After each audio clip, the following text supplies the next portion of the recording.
Good afternoon. My name is Jason Chavez, and I'm the chair of the Committee of the Whole. I'm going to call to order our regular committee meeting for Tuesday, December 3rd.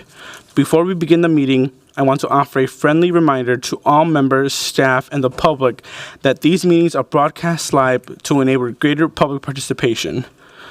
These broadcasts include real-time captioning as a further method to increase the accessibility of our proceedings to the community.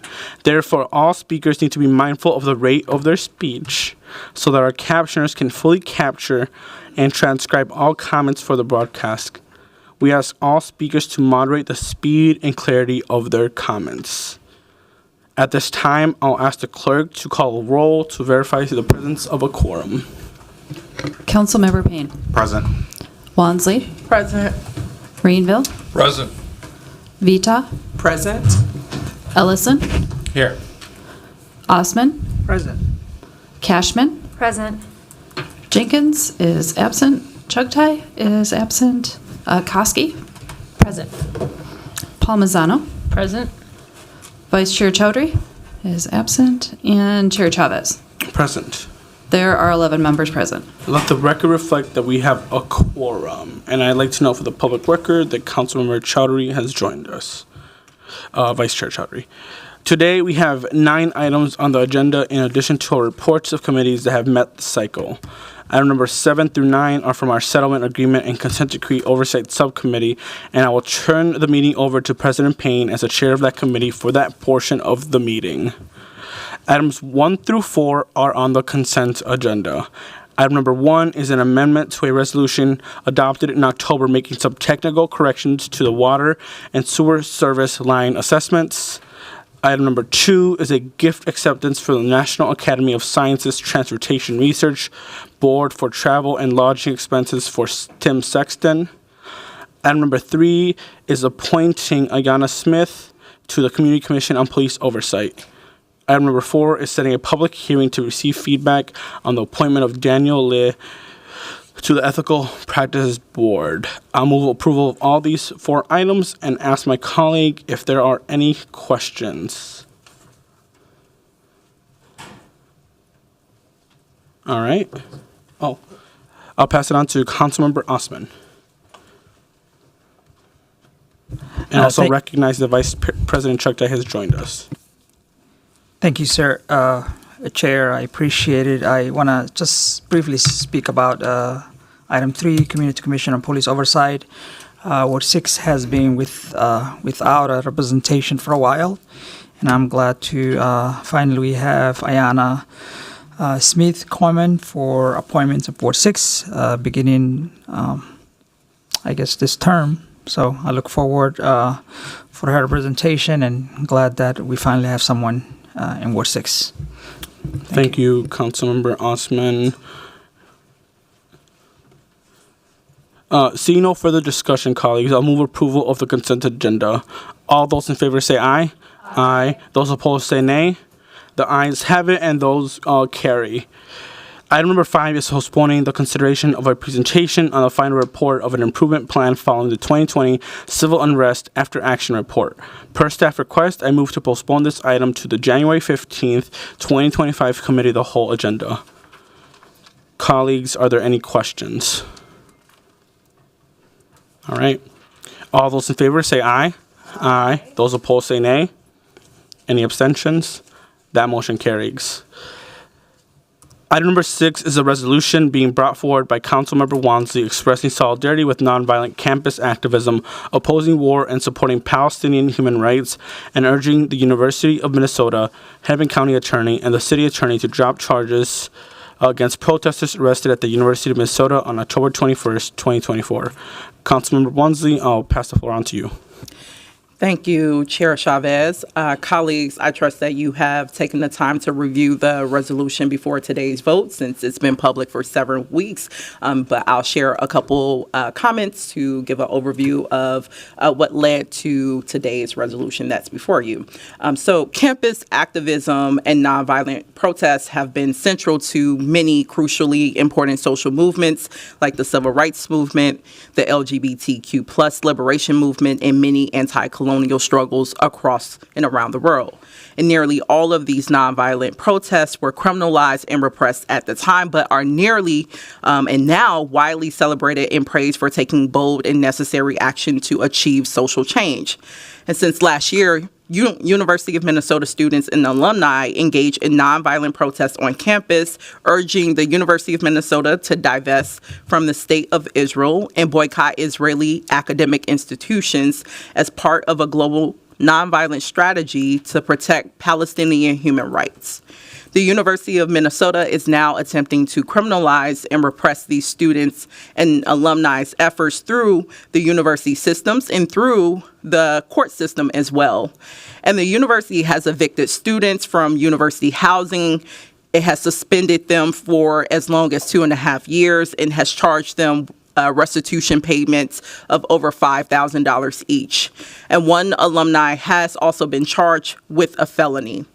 Simultaneously, the University of Minnesota recently celebrated a student activism back from the 1970s that pushed the university to create the Department of African American Studies and mind you, that student participated in an action that literally used the same exact tactics that the students who are currently being stringently punished for doing the same efforts in solidarity for Palestine today.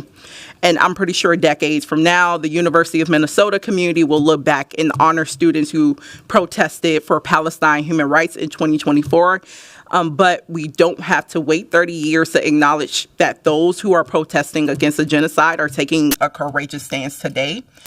And that said, this resolution does urge the University of Minnesota to rescind all academic charges and suspension and evictions and financial penalties, and instead to work with university students and faculty to accomplish their goals around divestment and boycott. It also urges the county and city attorneys to consider the historical and political context of this protest and to drop and or to not pursue any charges. I firmly believe that these actions will place both the university, the county, and the city on the right side of history. It also must be stated that as we're going into a Trump presidency, we're likely going to see increased criminalization and repression of protests. And it has been disappointing to see the University of Minnesota appear to comply with this alarming approach by also passing stronger anti-protest policies and by arresting students advocating for Palestinian human rights even earlier this year when they led occupation and protests on the campus mall. And those students essentially were just sitting on the grass. And those students were also arrested. So that just shows, whether or not you're sitting in a university hall or on the grass, the university will arrest you. And they have made it very clear that they do not want students protesting about Gaza, no matter how they are doing it. And they have been ready to criminalize those students to repress that protest. And I don't want to see the city council be complicit in criminalizations of students engaging in nonviolent anti-war protests. And I think it's crucial that we draw a clear line that the criminalization of nonviolent protests undermines free speech, protections, and democracy, and that we do not condone criminalization and repression by the university, by the county, and we don't, of course, want to do that here. And, of course, just building upon national and global events, last week, the International Criminal Court issued arrest warrants for Prime Minister Netanyahu and former Israeli Minister of Defense Yoav Gallant for war crimes and crimes against humanity. So the international community is also recognizing that we must take urgent action to end this genocide. And we know we're funding it here in the U.S. and our students recognize it. And this is why they are taking action and have been taking action. And I want to applaud our students for recognizing that economic strategies like boycotts and divestments is a tool to bring an end to the genocide we've been witnessing for a year and have been trying to, do everything possible to finally, bring elimination about. So I do applaud students for taking bold and necessary action. And I look forward to working with community members and my colleagues to continue to find ways to support Palestinian human rights and to support residents who do use nonviolent protests to advance our shared goals for peace and safety for all. So with that, I will move this resolution. Thanks. Second. Second. Second. Oh, okay, there's a second. All right, folks, we gotta move forward. Are any of my colleagues have any questions or comments? All right, that has been moved forward for approval, and there's been a second. If the clerk can please call the roll. Councilmember Payne, Aye. Walenslee, Aye. Rainville, No. Vita, No. Ellison, Aye. Osman, Aye. Cashman, No. Jenkins is absent, Chucktai, Aye. Koski, Nay. Palmazano, No. Chowdhury, Aye. and Chair Chavez. Aye. There are 6 ayes and 6 nays. And that motion carries. Fails. Fails. Fails, sorry. Okay. So 6-7 or? 6-6. Oh, 7. No, it's 7. Sorry, 6-6? 6-6, okay. Wait. There's only 12 of us. Yep, sorry. There's 12 people here. Give the clerks a second. Sorry, there are 7 ayes and 6 nays. Thank you. 5 nays.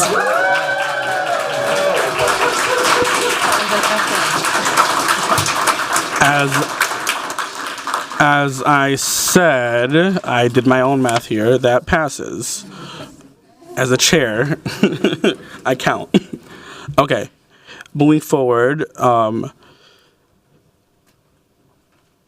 Items number 7 through 9 are a part of our settlement agreement and consent decree oversight subcommittee. So I will now turn that meeting over to President Payne as the chair of that committee. Thank you, Councilmember Chavez. Item number 7 is a contract with DLG Consulting Advisory Services, LLC, to provide external investigative services to the Internal Affairs Division of the Police Department. I'll ask staff to come up and introduce this item.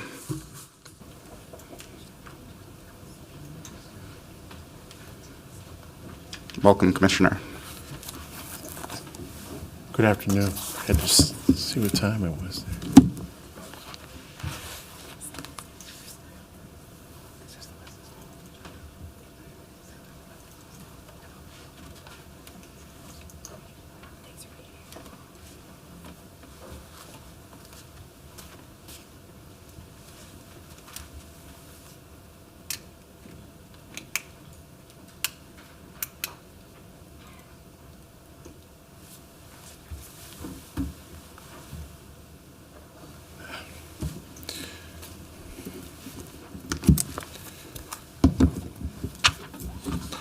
Well, good afternoon, Commissioner Barnett. For community safety, today I'm here with several members of MPD. I have Commander Ali, Commander Wilkes, Commander Brown, and I believe also I saw the managing attorney, Jennifer Saunders from the City Attorney's Office come in as well. Presenting today in front of council to request the council approve the city to enter into a contract for external investigations for Minneapolis Police Department Internal Affairs Division to clear up the backlog of cases, and we plan to clear up this backlog by March of 2025. Before I jump into the specifics of the contract, I'd like to provide some background on the relative issues and provide an overview of the Internal Affairs Division as it relates to the contracts.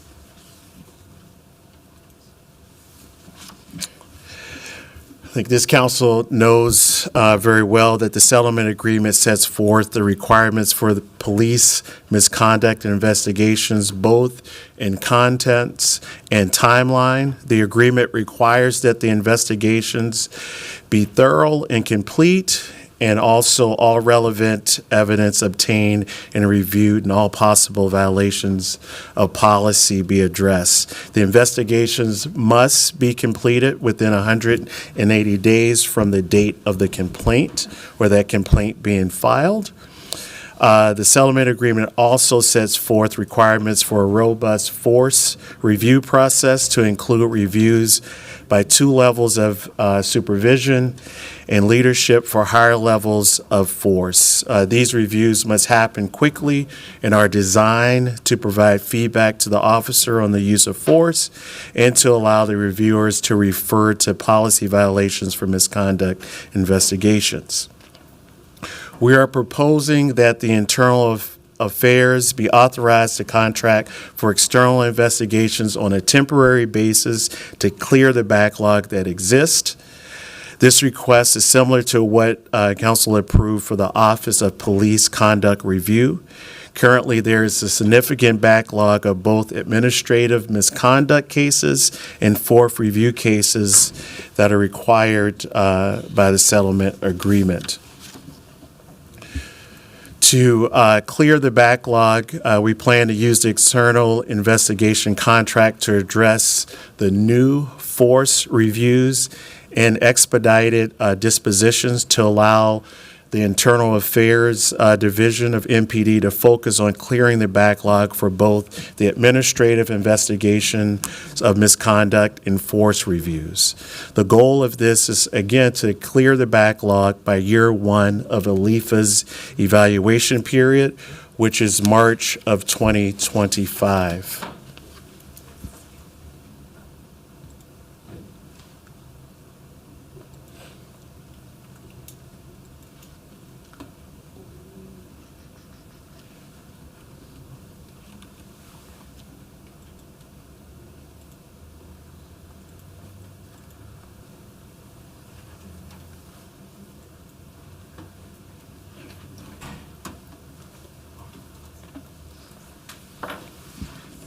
An overview of the internal affairs structure I'll talk about in a few minutes, but just to give you a bit of context to where we're going and what the state of affairs are.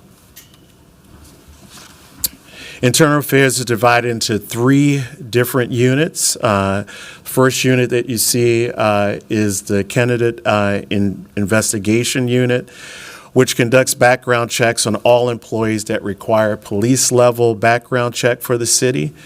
In the middle, you see the force investigation unit, which handles final review of use of force.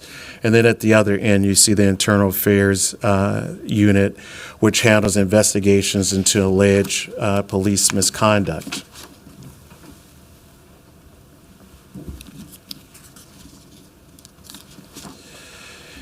Cases involving alleged police misconduct that the Internal Affairs investigates are commonly referred to administrative or admin investigations. Admin investigations may consist of formal interviews with the complainant, witnesses, which also could include police officers, and an interview with the officer who is the focus of the investigation, as well as gathering all relevant evidence associated with the case. And after the relevant evidence has been gathered, analyzed, and all relevant interviews have been conducted and transcribed, the primary investigator has to create an investigative summary report. That report summarizes all the facts found during the investigation. The report is reviewed by the primary investigator's direct supervisor and unit head prior to being referred to the review panel for merit and discipline recommendations.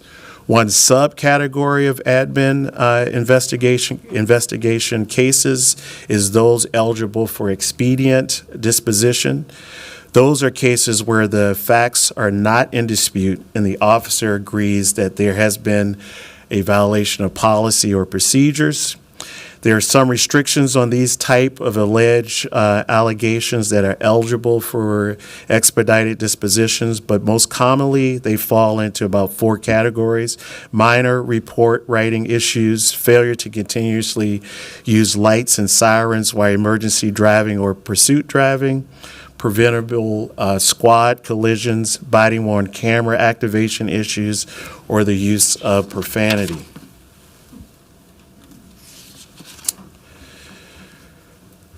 For the expedited disposition cases, the current average time for those is about 1 to 5 days. Excuse me. Shifting back to the administrative investigations generally, the current average for completion of those investigations is about 163 days, but the average total age of our open admin investigation cases is 395 days. And that's due a lot to investigators getting cases from another investigator after they left. And I'll talk about a little bit of that later. While we're not currently able to calculate how many cases an investigator completes each year on average, we are working towards including that statistic in our reports moving forward. Some of the reasons are that investigators have moved out of this unit and we're referring cases back to another investigator to take over when they have not been completed.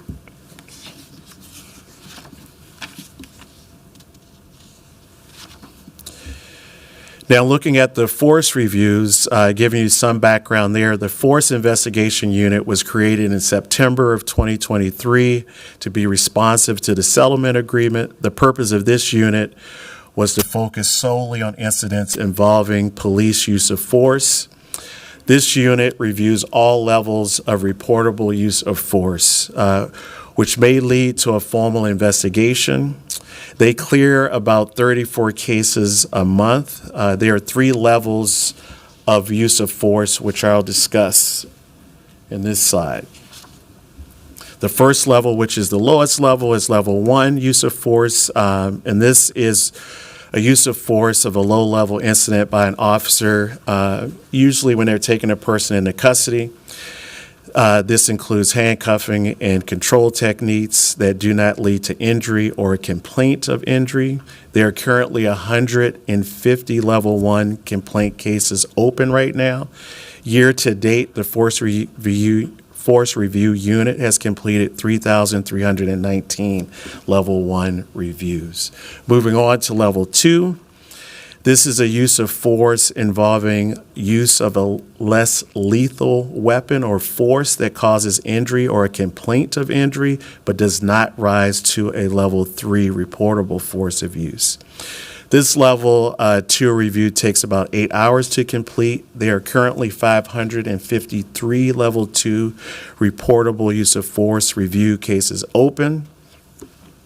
And year to date, there are 368 level 2 review cases that have been completed. As far as level 3, there's been 1 level 3 use of force case that's currently open. Level 3 use of force incident are those in which an officer should have reasonably known that force would create or cause substantial risk of death or great bodily harm, and any force that results in a hospital admission. Now, moving to the current state of affairs in the Internal Affairs Division, I'll provide some key information that relates to the specific contract for which we're requesting authorization. As I mentioned earlier, the primary purpose of this contract is to help clear the backlog that exists. And the definition that we really use for backlog here is any case that's over 180 days old, and that's from the time that that case has been filed. The 180 days timeline is used to identify the backlog because this is the time frame identified in the settlement agreement that we're required to meet. There are several reasons for this backlog that exist. One is just that we have not been able to reach these deadlines because we haven't really enforced the requirement to meeting these deadlines. As I mentioned earlier, staff has been reassigned and moved out of this unit several times, in which we've had to move cases from one person to another. Another issue that's caused the backlog is that normally a case would come in and go through the intake process. That intake process is one in which we screen cases, review evidence, look at any potential policy violations before that case goes on to investigation. Unfortunately, we've had cases that have skipped this intake stage and have gone straight to investigations and to investigators, in which they've spent a lengthy amount of time trying to figure out what the case is about, what the actual allegations are. Also, there's been sort of a lack of organizations for case files and communications between supervisors and investigators, which have also caused a significant delay. Here are the current numbers on the administrative misconduct investigations. We have 142 investigations in backlog, 84 administrative investigations, 58 are the expedited dispositions. On average, age of these administrative investigations are 395 days. The expedited dispositions is 327 days. The oldest case in the admin investigation is 1,091 days, and the oldest case in the expedited disposition is 1,247 days. So our plan for the Internal Affairs has conducted a massive internal tracking system overhaul that's took months to complete. The system has much of its data automated now to prevent human error. The new system has timelines and notifications built in and will consistently notify investigators when they reach their milestone deadlines during the life of a case. We also created a supervisory dashboard that views the Internal Affairs commander staff one in which the commander staff can use to utilize and see an overall view of the data for all cases in one location. Cases are evaluated and rerouted for the expedited disposition if allegations are alleged under the standard operating procedures. Internal Affairs had identified all backlog cases and assigned them a title of either old backlog or new backlog. The old backlog cases have been open for more than 180 days since the complaint was received by the Internal Affairs Office. That date is March 17th of 2024. That's the date that ALIFA started. The new backlog is defined as any case that has now become more than 180 days since the complaint was received by Internal Affairs, and that's between March 18th of 2024 and September 17th of 2024.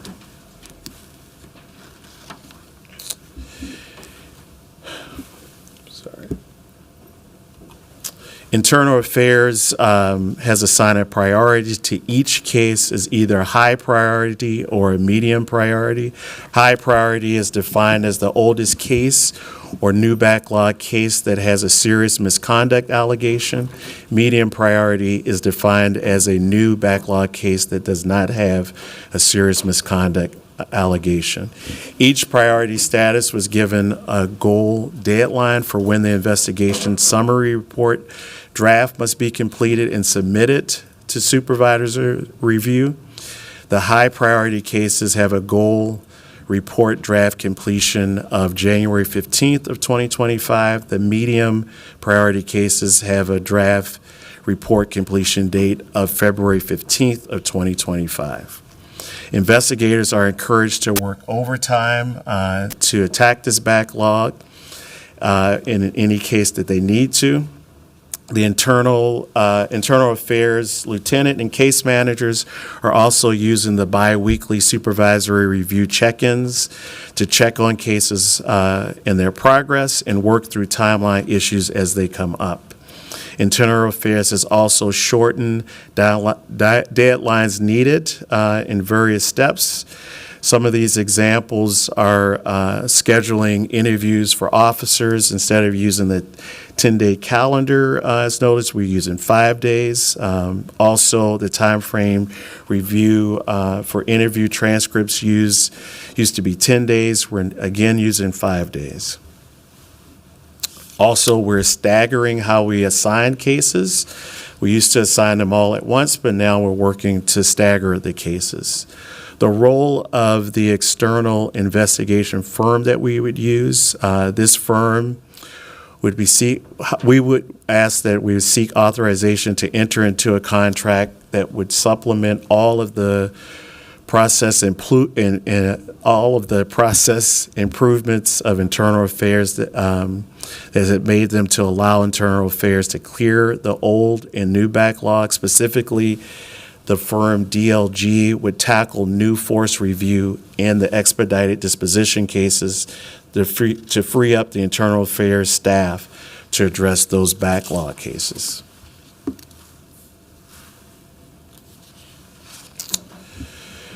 Moving to the RCA itself, the scope of the work for both the RFP and eventually the contract will set the expectations that the contract firm would thoroughly conduct all parts of the expedited disposition cases and force reviews as fully as possible. A full detailed description of what is contained in the scope can be found in the RFP, which is part of the LIMS file. The contract is $750,000 and would run for the duration of 18 months as a maximum. The requests for proposals for this external contract to conduct investigations on behalf of MPD Internal Affairs was posted. After the RFP closed, a selection panel review and discussion of those proposals eventually decided and selected the firm and deemed them to be highly qualified to conduct this work. After selection process was complete, the contracting process began, which included agreeing on the scope of the work with ALIFA and MDHR. DLG is the consulting firm located in Florida with extensive experience in conducting internal affairs investigations and enacting police reform. Notably, this firm acted as the external force investigation team for the Albuquerque Police Department and cleared their force review backlog. They also created a second backlog team to investigate use of force cases and cleared the backlog as well.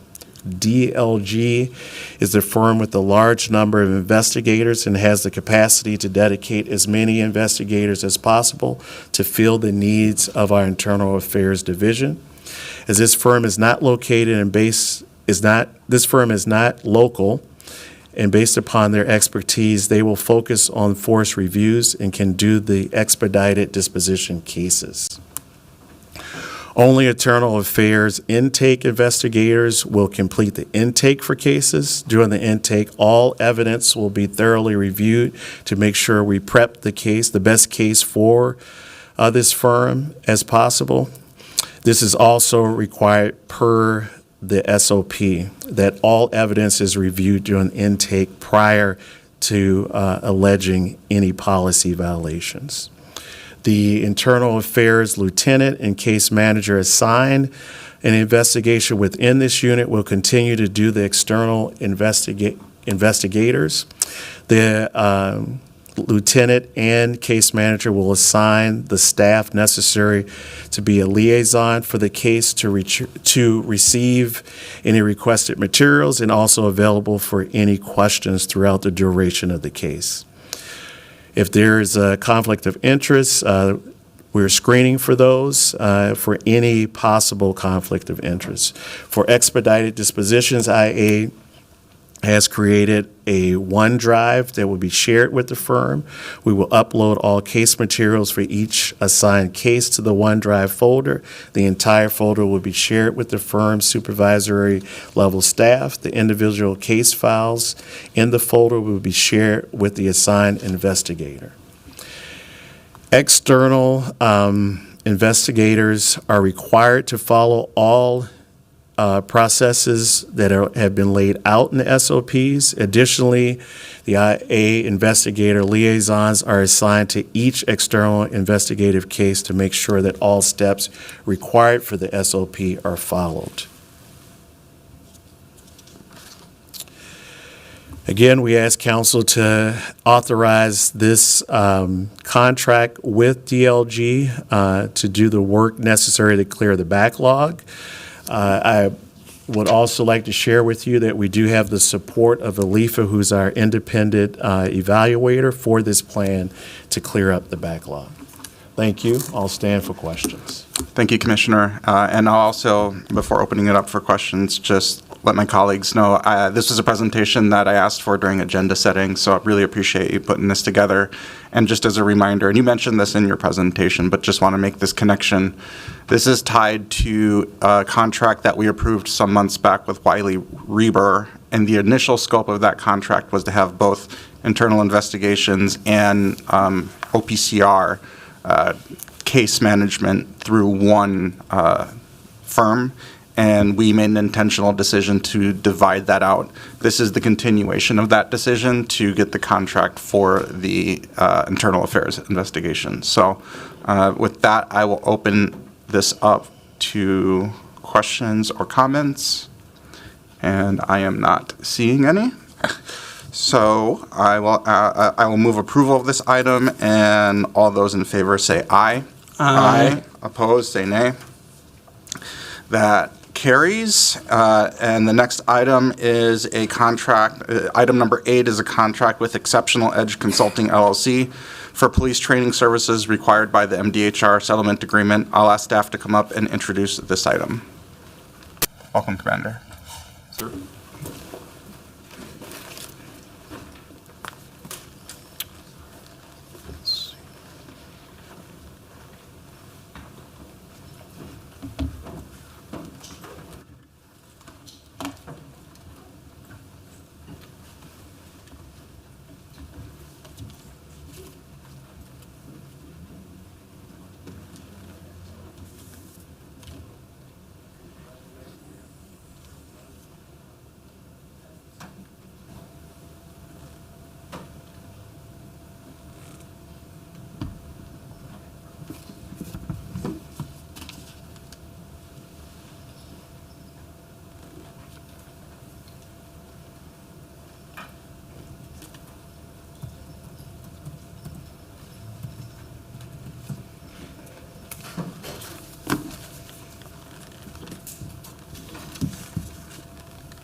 Is he coming around? Is he coming around to? I don't think you guys are seeing what I'm seeing. I think we're seeing what you're seeing. You are seeing it. Okay. Yeah. I see his stuff up on my screen right here. That's what's throwing me off. All right.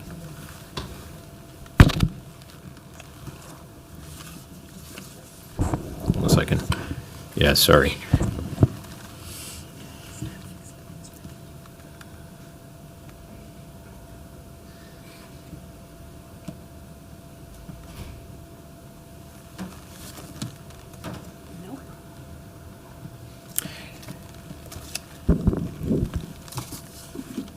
Good morning, or afternoon, I guess now. Thank you, Council President Payne and Vice President Chugtai and City Council members. As you can see, there's a few of us that present here that are not quite as accustomed to this stuff, and my staff can attest to you that I am not the most technology savvy as many of the people that do work for me. Are they seeing it now?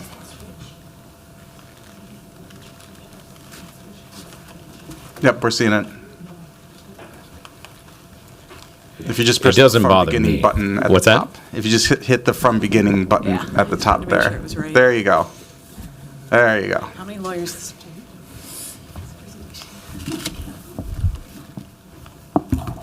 All right.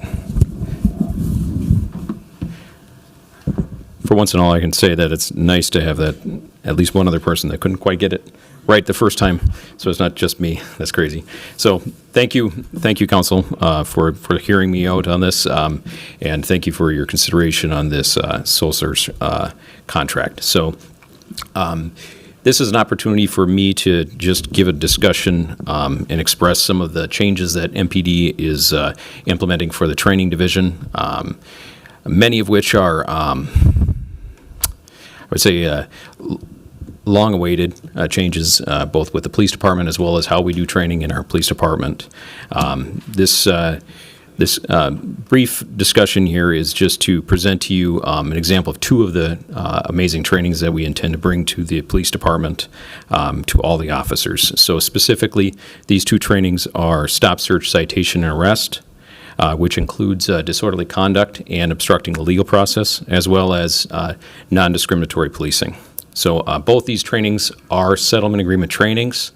And at any time during my presentation, if you guys have any questions or you need clarity, feel free to stop me and ask any questions. All right, so stop, search, citation, and arrest. This is a settlement agreement required training. Under the settlement agreement, it does have a 16-hour requirement for the first year, and all following years carries a 4-year refresher. So officers, when they get it the first time, it'll be 16 hours, and continuous years will be at the 4 hours. That is what the settlement agreement requirements are. It doesn't pigeonhole us to keeping that. We can still provide more training as needed, and you'll see throughout this presentation that it's what we intend to do is very unique. So this training, will, like I said earlier, will also include the disorderly conduct and obstructing the legal process, as in the settlement agreement requirements. The course curriculum, along with all settlement agreement requirements, all the training is required to teach in adult learning techniques, which also encompasses all the different learning modalities, so that it reaches all the students at whatever way they learn best. So to be able to do it, cover everybody. So in 2025, the all settlement agreement training moving forward is policy-driven training. So what that means is not only is it a requirement of the settlement agreement, but it also is the way that we can enforce what we're training to the officers and what it is that we intend to expect of them moving forward.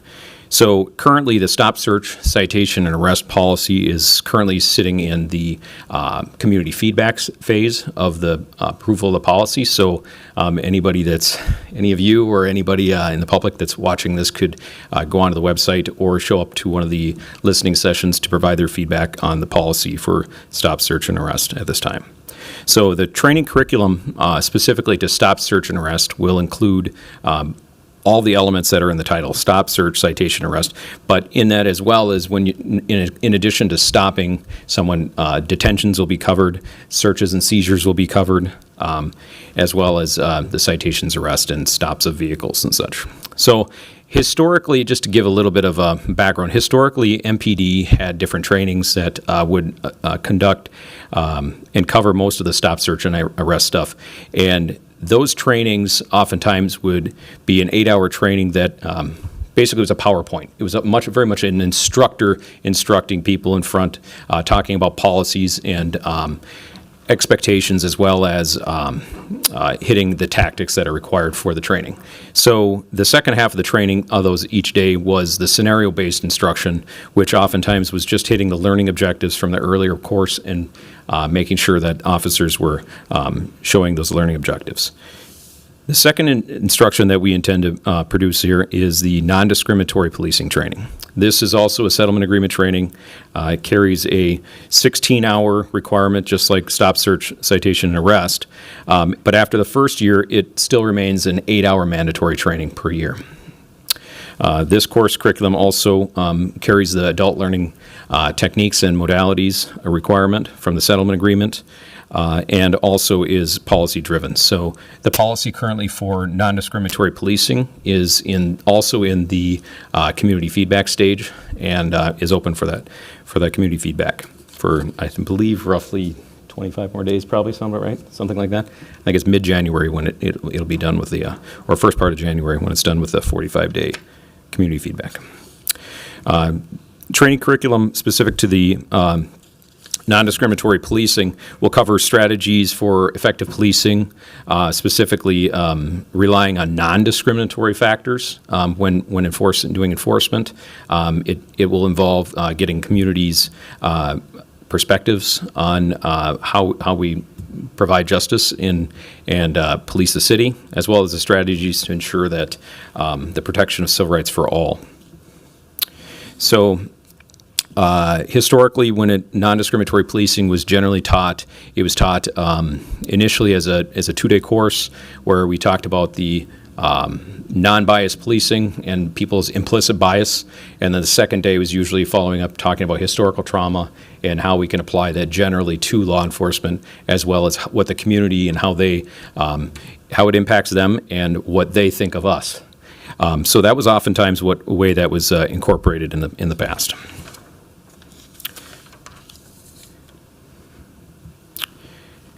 So just to give a little bit of a training timeline and policy timeline. So policies are going to be revised and approved through our implementation unit.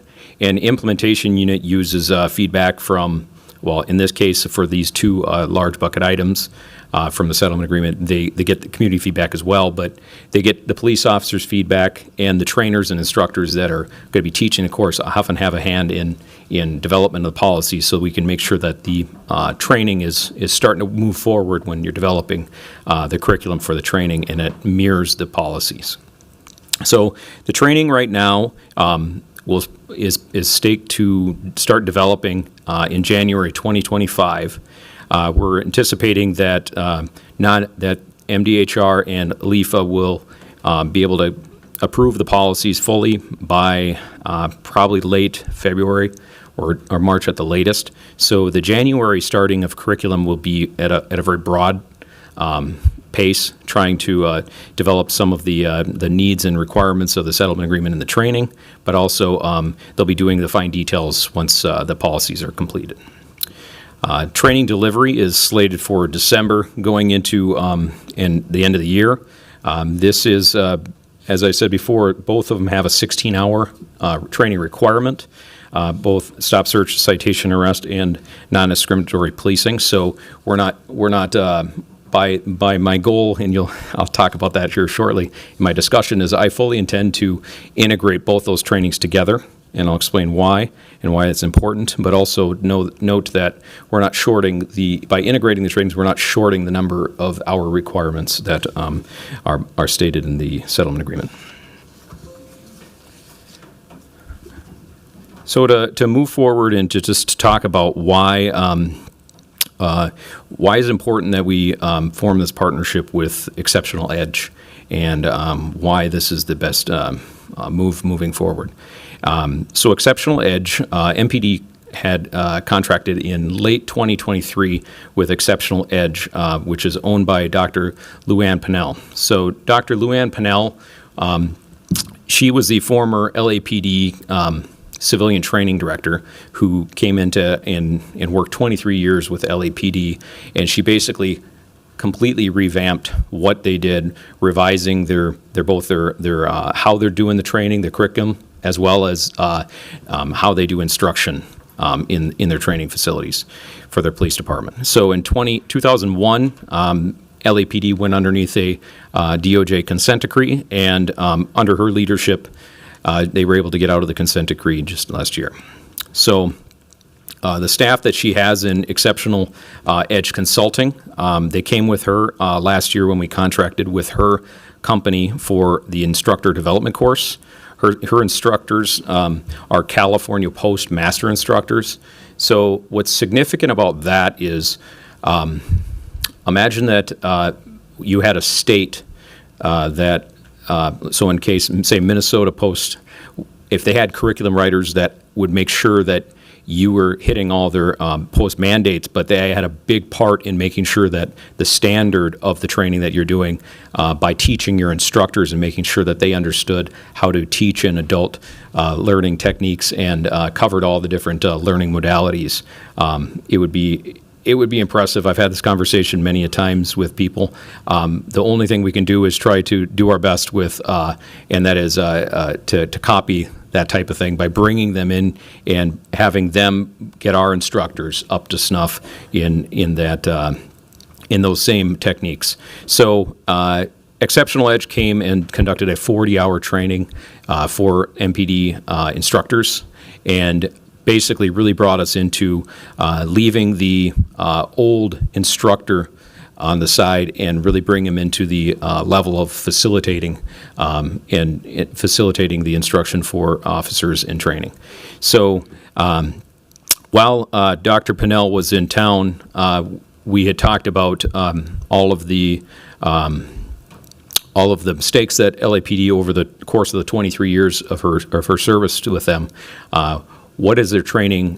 What were successes and what were failures? And what should we be doing differently at MPD to try to change the culture, both of our training as well as how do you affect the overall expectation of the police department? So Dr. Luann Pinnell and I had a conversation that was, well, the biggest thing she could bring was saying, why are so many different trainings siloed? And I said, well, what do you mean by that? And she said, well, the trainings oftentimes are being represented in segments, and the overlap is far too few than is necessary to bring people to the understanding of the full picture. Why are we doing this?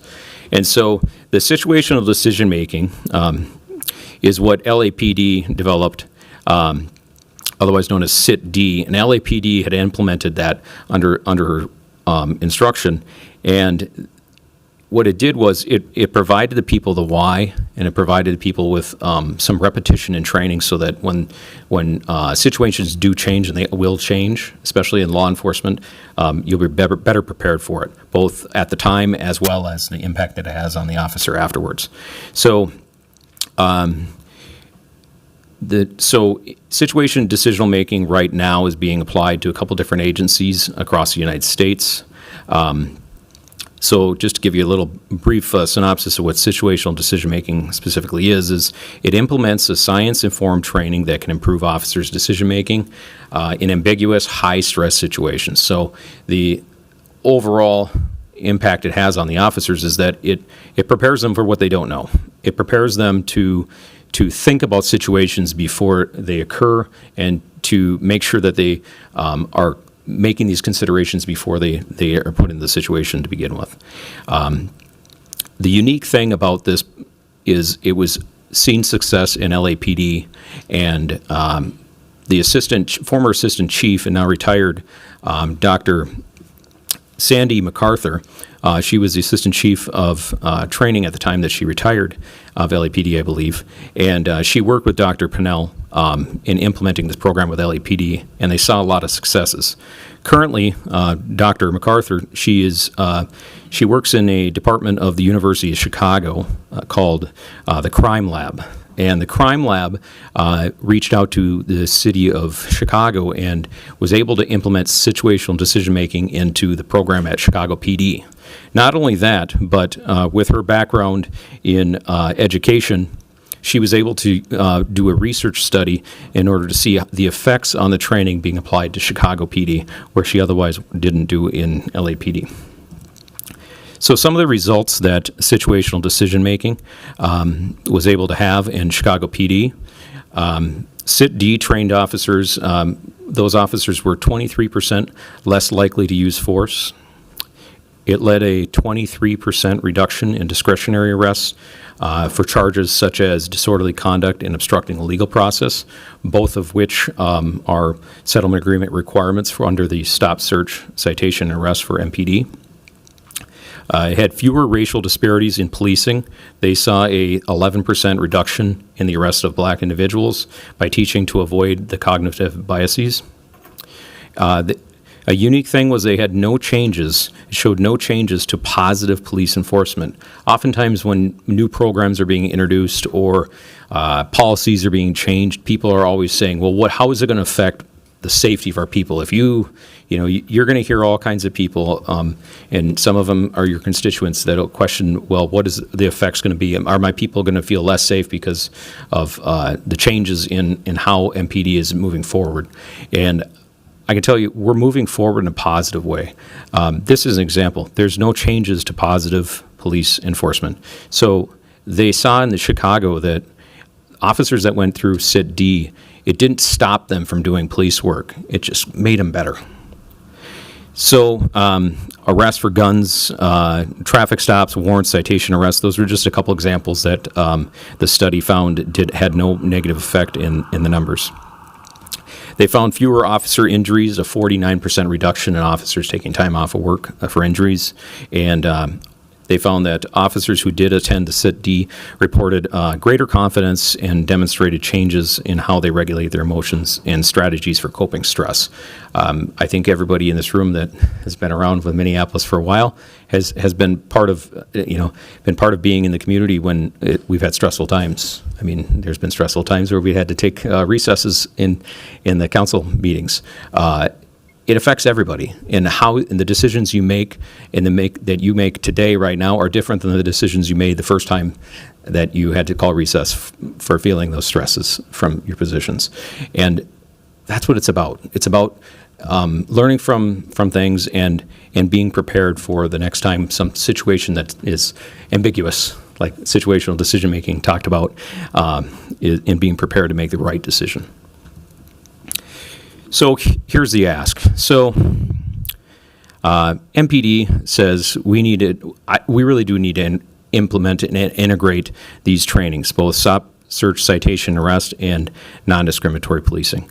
And through the conversation that we've had previously and seen the successes of situational decision-making, situational decision-making can't do it itself.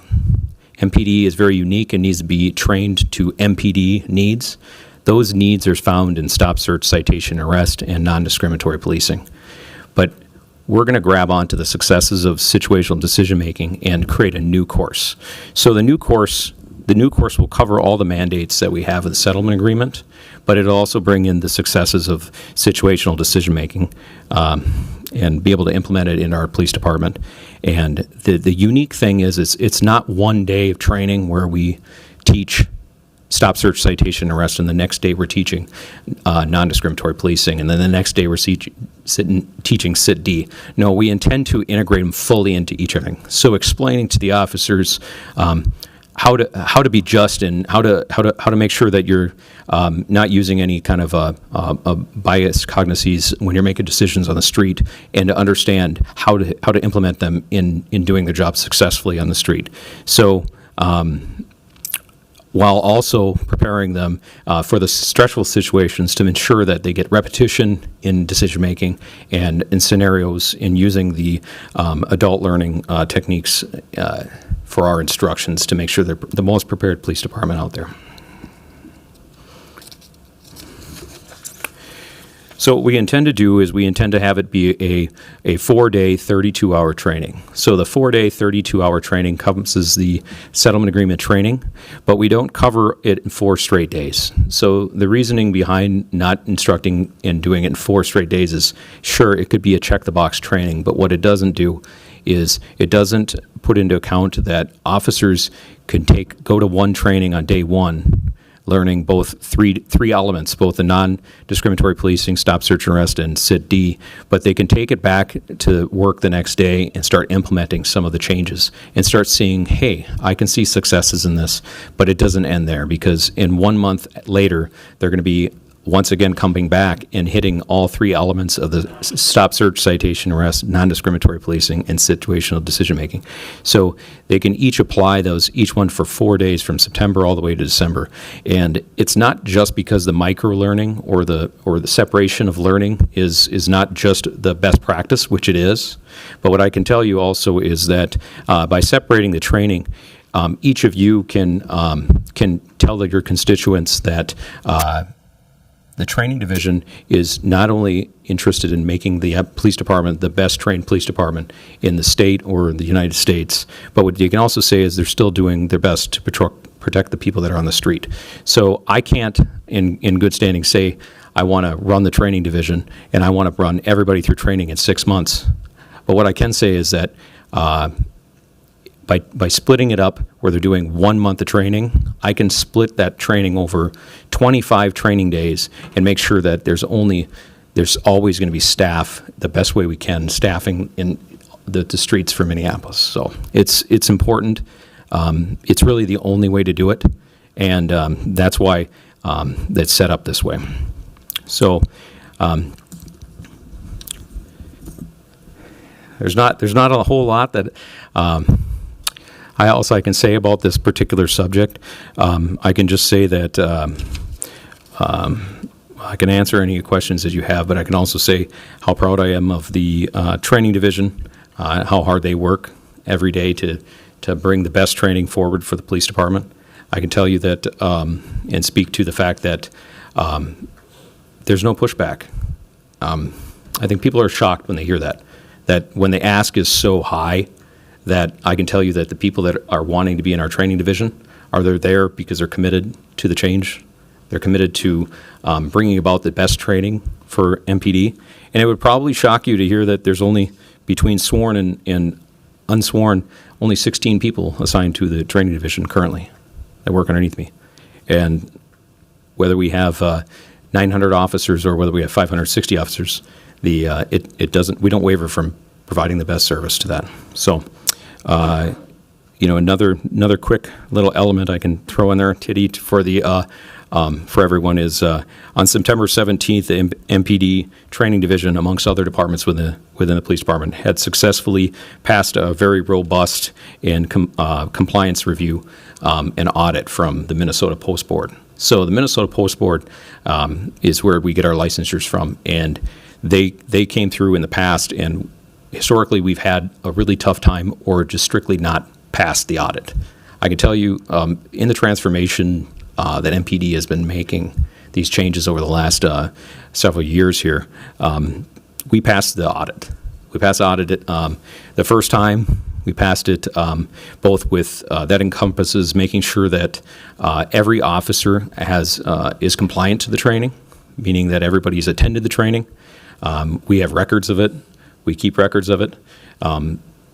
It's just a confidence thing to know that as MPD moves forward with the settlement agreement and meeting the measures that each of you will be able to look and ask us, what are you doing? And we can provide you with answers. And we do share these successes. So thank you. And then one other thing, and this shouldn't surprise you, and it won't surprise you if you see me again, but I talk a lot. I know I said this, and I don't want to miss the opportunity to say it again. If you guys have any questions, any of the council members, and I apologize that I'm a little informal calling you guys, but I appreciate you all. You are always welcome to come out to the training division to see what we're doing, to see who's there. I mean, we have a very diverse group of people that work both in training as well as the ones that come in through our door. So you're always welcome to show up. Hit me up. Find out when there's a good opportunity to view it, but I appreciate the time. Thank you for that presentation and bringing more context to this action. I will open up the floor to council members for questions or comments. Councilmember Rainville. Thank you. And Commander, thank you for the very thorough, long presentation. I have a request, though. Briefly, could you explain the delicate balance between pulling people off the street to train and then, but having enough to answer 911 calls? You said you had a good solution. Could you just maybe say that again? Sure. So I'll try to make it brief. I'm sorry. So one unique thing about me is all my experience is patrol. So a little over 22 years on patrol. I won't say it's all I know because I'm pretty organized and I'm a hard worker, so I can fill this role. However, that means that every decision I make, that's the first thing that comes to my mind is how can we actually do this and still provide the job that we're hired to do, which is to answer 911 calls and do our best to keep the people safe. So what what we did implement just prior to me getting here, it was in the phase of, is it going to work, is we take half of our shift at any given time, cancel the days off. Half the shift goes and does training at the time, and the other half has to come there and cover that street time.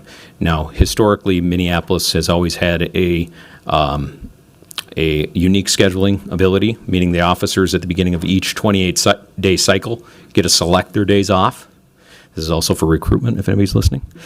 We get to select it. Most departments in the whole United States don't offer this kind of thing, but then the supervisor takes that schedule and works it around. What I did is I cancel 1 day a month, and I make it so that one officer is covering, the other's going to the training, and then they switch. So what this does is it's the most efficient way to ensure that we still have the same number or greater number on the street answering 911 calls at the time that the training is going. But here's the limitation. We can't cancel every day off to fit the needs of training. So we only do it, limit it to the number of times that we have to do the training without overburdening the officers. So I don't know if that, I know that's a little longer, you probably like. Thank you, I understand. Appreciate it. Yes, sir. Councilmember Vita. Thank you, Chair. Thank you, Commander Brown, for the presentation, and I think it's fair that you get to speak as long as you want to. I've seen you in these meetings for hours, lots of council meetings over the last year. So if you finally had your moment, so thank you so much for the thorough presentation. I see the vision. I mean, it's a really good presentation. It really speaks to the work that you have been doing and that you'll continue to do.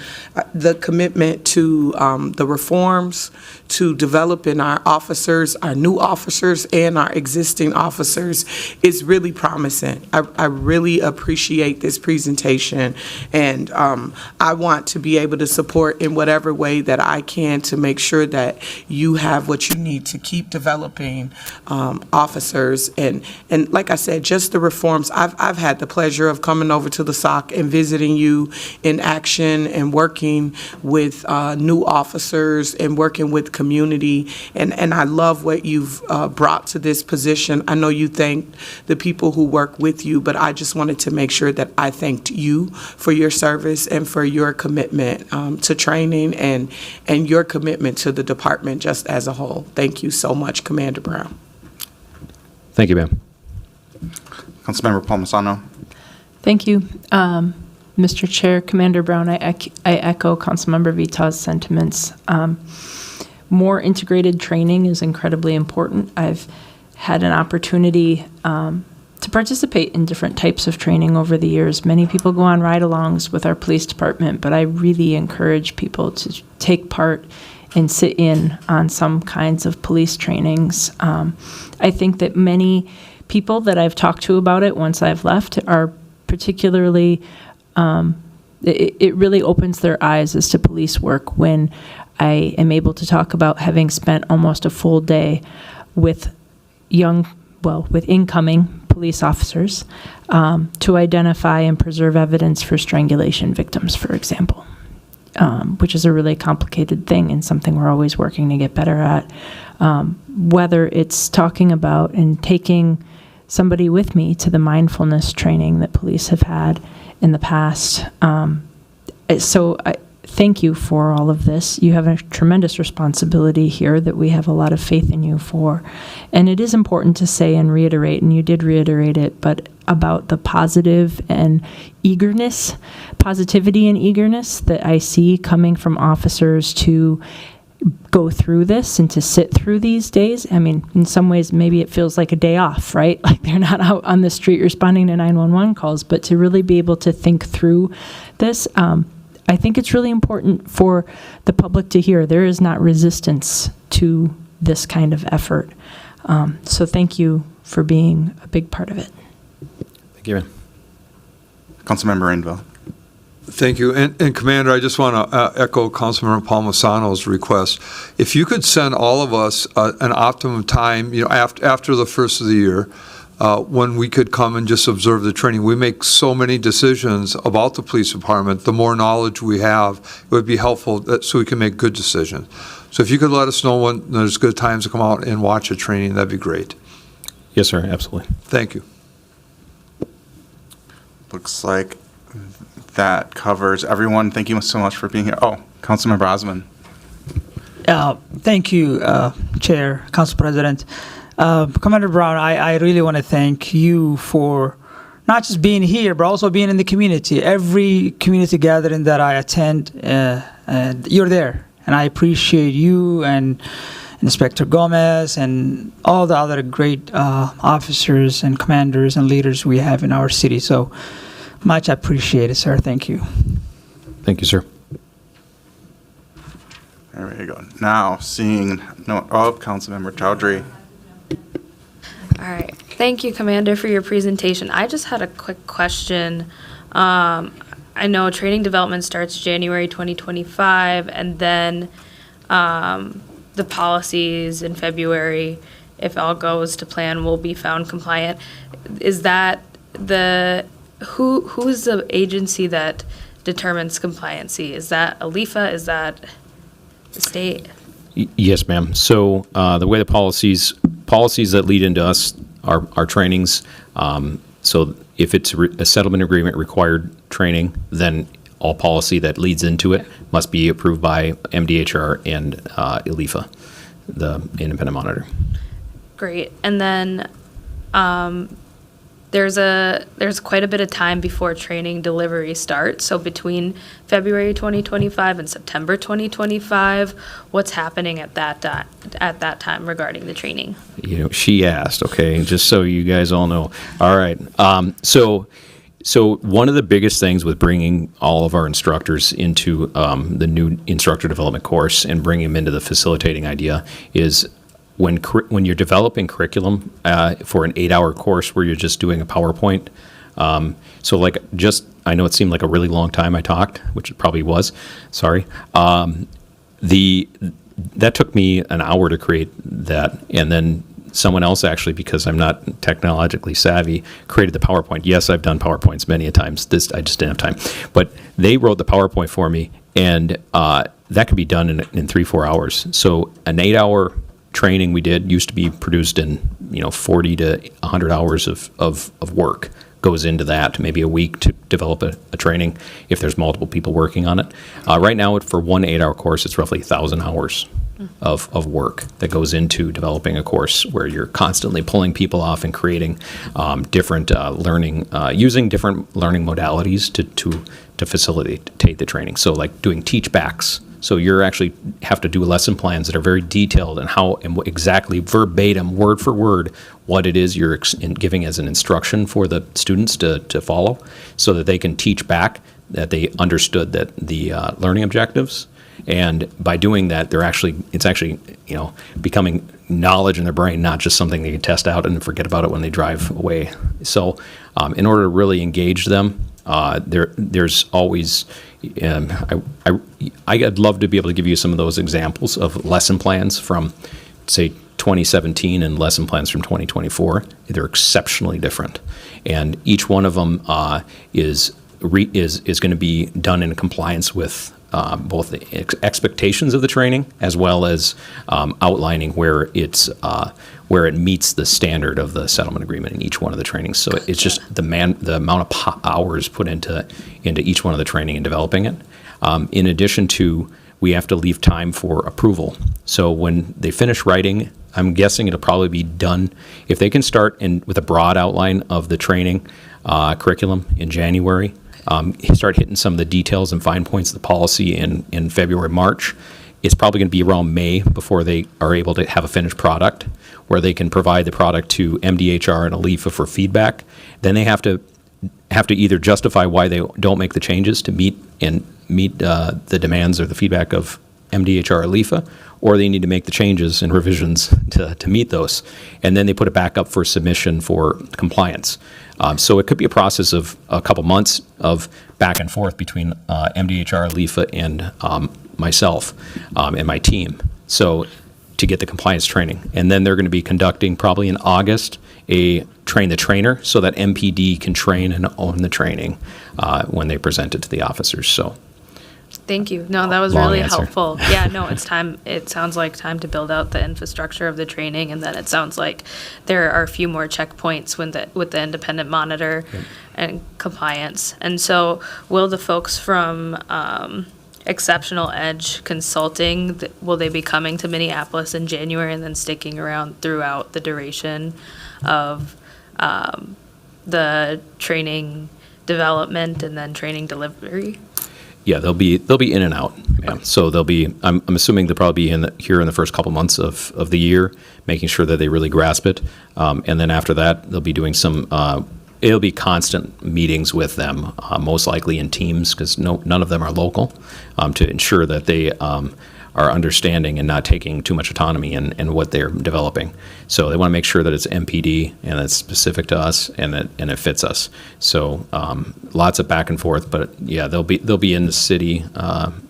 I'm guessing the first couple months of January and February, and then once again they'll be doing the on-site train the trainer in the fall or early fall, late summer. Okay, thank you. That was really helpful. All right, now, thank you for the presentation. That was actually really helpful. And I think we'd approved maybe some training in the past, and it just was on consent, and it was much more helpful to get this broader context, and especially to see where we're at in this process. So thank you so much for joining us. Thank you, Council President. And with that, I move approval of this item. All those in favor say aye. Aye. Opposed, say nay. The ayes have it, and that motion carries. And the last item on the subcommittee agenda, item number 9, is approving a legislative directive related to the Office of Police Conduct Review current complaint intake process, authored by Councilmember Chavez, and I will ask him to speak on this item.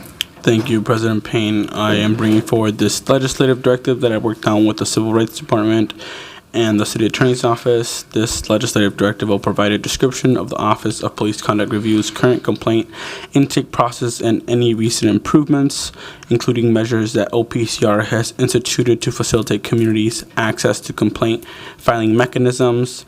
It will also provide an explanation on the OPCR complaint handling process and an explanation of the measures OPCR has implemented to address the current backlog of cases and OPCR's plans to prevent future backlogs. And lastly, it will provide an explanation of the measures, the process, procedures, and steps needed to establish city sites in community to facilitate access to OPCR complaint filing mechanisms. We will receive a report back on February 2025. Thank you, Councilmember Chavez. Are there any questions or comments on this item? I added myself to queue just because I wanted to thank you, Councilmember Chavez. Something I was thinking about even as we were approving the previous contract for the outside investigator is it would be good for us to do a check-in to see how well that outside investigator is actually working towards the goals that are set out there. I feel like this legislative directive should help us understand that on the OPCR side, and I think we should also think about doing a legislative directive for the internal affairs side of investigations so that we can see where that progress is happening or whether progress is happening. So thank you for that, and I will call on Councilmember Chavez. Thank you, President Payne. I wouldn't be opposed if you were to be able to figure out that component by Thursday and just amend that to make it a little bit just more effective. But if you have time by Thursday, just bring in an amendment to that to make it more effective. But I'll take a look at it separately. That's totally fine with me. Yep. Great. Seeing no one else in queue, I'll move approval of this item. All those in favor say aye. Aye. Opposed, say nay. That carries, and now I'll return the chair back to Councilmember Chavez. Thank you, President Payne. Next, we will receive reports from standing committees on matters to be considered by the full council this Thursday. We will begin first with the Vice Chair of the Administration and Enterprise Oversight Committee, Councilmember Palmisano. Thank you, Mr. Chair. The Administration and Enterprise Oversight Committee will be bringing forward 31 items for consideration on Thursday. Item number 1 is resolution for third quarterly donations reports. Item number 2 is the resolution for designation of polling locations for next year. Item number 3 are letters of agreement for 911 employees retention incentive. Item number 4 is a temporary extension for maximum vacation accruals with, it's an agreement with the Police Federation, and I'll note that one was forwarded without recommendation. Item number 5 is a staff direction on independent legal counsel. Item number 6 is a bid for concrete pavement services. Item number 7 is a contract with North Point for domestic violence prevention programming. Item number 8 is our contracts with our legal services panel. Item number 9 is a contract amendment for Lyndale Avenue North pedestrian improvements project. Item number 10 is a contract amendment for basic codification services. Item number 11 are about our ADA ramp, ped ramp upgrades in the Farview North project. Item number 12 are contract amendments for lead service line replacements for year 1. Item number 13 is a contract amendment for engineering and design services for the Hennepin Avenue reconstruction project. Item number 14 is a contract amendment for the Broadway Street Northeast Signals Stormwater Sewer and Curb Ramp Improvements project. Item number 15 is the contract amendment for First Avenue Bridge reconstruction. Item number 16 is the contract amendment for signals, storm, sewer, and curb ramp improvements across the city. Item number 17 are contract amendments with eligible providers for workforce development services. Item number 18 are contract amendments with multiple vendors for GVI and youth GVI work. Item number 19 are contracts for our Partnership Engagement Fund projects. Item number 20 is our parking license agreement amendment across from the SOC at Salem Evangelical Lutheran Church for parking. Item number 21 is an environmental covenant and easement agreement with Minnesota Pollution Control Agency. Item number 22, is a legal settlement between the city and Hennepin Healthcare. Item number 23 is items numbers 23, 24, 25, 26 are all workers' compensation claims. Item number 27 is a gift acceptance for travel. Item number 28 is a lease agreement for office space across the street at 404th Street. Item number 29 is the AFSCME agreement for wage pattern adjustments and retention incentives. Item number 30 is the letter of agreement for extension for critical staffing overtime. That item number 30 was also sent forward without recommendation, I will note. Item number 31 are increases to 12 existing contracts for community trauma response. I am happy to stand by for questions. Thank you, Councilmember Pomsano. Nobody is on queue, so next I will pass it on to the chair of the Budget Committee, Vice President Chuck Tai. Thank you, Chair Chavez. The Budget Committee is bringing forward 3 items to this Thursday's council meeting. Item number 1 is a passage of resolution related to the rollover of unspent 2023 appropriations. Item number 2 is the 2025 appointed, non-represented, and politically appointed employee salary schedules, approving the non-represented and politically appointed and denying the appointed.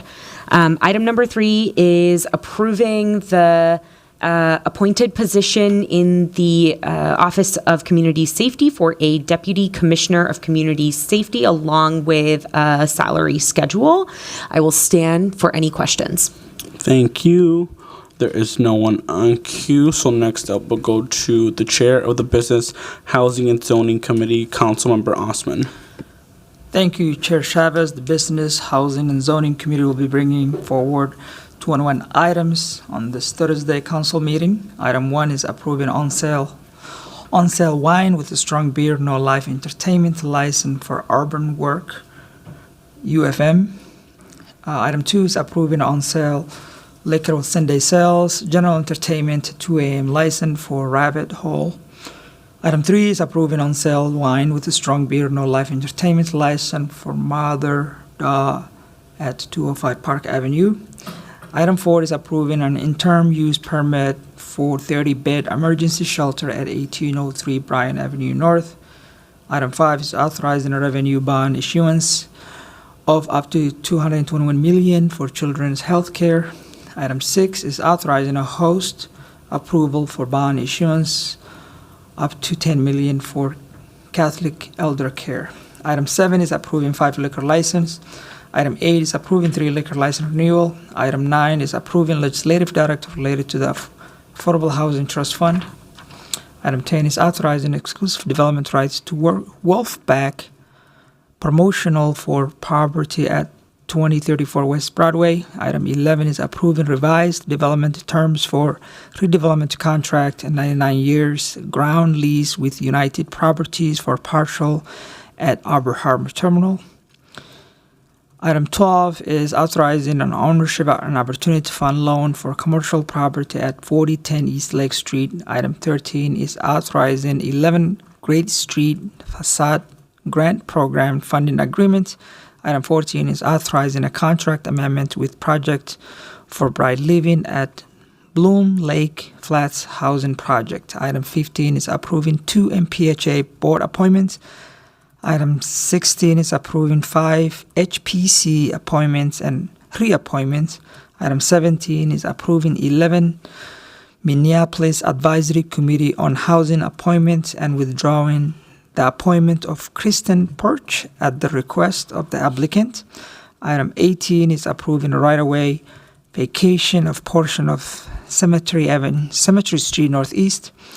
Item 19 is approving staff direction to the City Attorney Office regarding drafting safe outdoor space ordinance. Item 20 is approving 2024 Affordable Housing Trust Fund award recommendation. Item 21 is approving year 2025 9% low income credit for the 2160 Nicollet Avenue housing project. I'll stand for any questions. Thank you, Chair. Thank you. No one is on queue, so next up we'll go on to the chair of the Climate and Infrastructure Committee, Councilmember Cashman. Thank you, Mr. Chair. The Climate and Infrastructure Committee is bringing forward 11 items. Item 1 is passage of an ordinance extending the gas franchise to April of 2025. Item 2 is a grant application to MnDOT for the 2024 Safe Routes to School Infrastructure Program for South Falwell.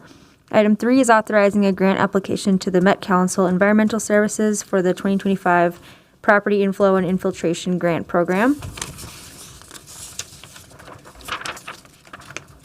Item 4 is designating and setting public hearings for the 2025 Street Resurfacing Program.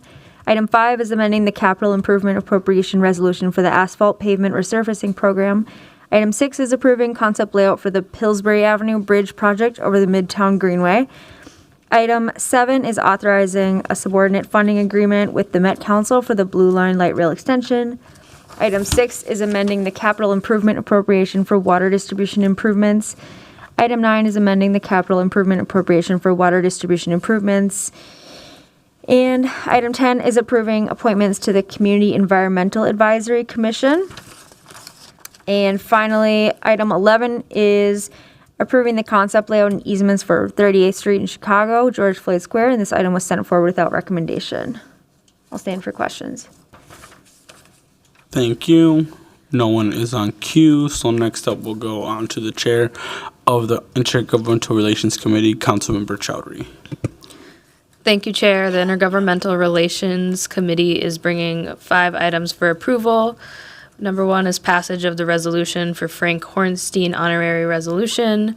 Number 2 is passage of resolution for Hodan Hassan honorary resolution. Number 3 is contracts with Frederickson Government Relations, LLC, and Momentum Advocacy for Legislation Representation Services. Number 4 is contract amendment with Primacy Group, LLC, for Legislation Representation Services. And number 5 is 2025 legislative policy positions. I'll stand for any questions. Thank you. No one is on queue, Vice Chair. So next we'll go on to the Public Health and Safety Committee, which I chair. We are bringing forward 11 items for approval. Item number 1 is the redistribution funding from the Minnesota Board of Firefighter Training and Education. Item number 2 is the Minnesota Department of Health grant for cannabis education. Item number 3 is Strong Foundations grant from the Minnesota Department of Health for implementation of evidence-based family home visiting services. Item number 4 is Trauma-Informed Mental Health Well-Being Trusted Messenger Program. Item number 5 is a local public health grant and foundational public health responsibility grant for 2025. Item number 6 is a school-based clinic amended lease with Minneapolis Public Schools. Item number 7 is a U.S. Department of Housing and Urban Development grant for the corrective lead-based paint hazard activities. Item number 8 is Public Health Advisory Committee appointments. Item number 9 is public safety-related restorative programs. Item number 10 is a memorandum of understanding with the Lake Street Safety Center. And item number 11 is a youth and adolescent diversion and deflection intervention and delinquency prevention program staff direction. With that, I'll stand for any questions. There is no one on queue. So lastly, I'll pass it on to President Payne with the Audit Committee. Thank you, Chair Chavez. The Audit Committee doesn't forward action items to Council, but just for your reference, we received an update from the State of Minnesota Office of the State Auditor and Management around our compliance, and we had a clean report there. We got an update on our hiring and promotion process audit with some of the actions that management is taking to improve and respond to that audit. We got our first presentation of the MPD Fleet Management Audit Report, which I would recommend you go back and review because there was some important information in that. We got an update on our IT outage after action review. And I think one of the big items I would say to share with this body is we took action on amending the 2024 Enterprise Risk Assessment and Risk-Based Integrated Audit Plan to include an after-action review of cases involving Davis Maturi and John Sawchuk. The city auditor formally adopted that as part of their annual plan. So that's important. Thank you, Mr. President. There is no one left on queue.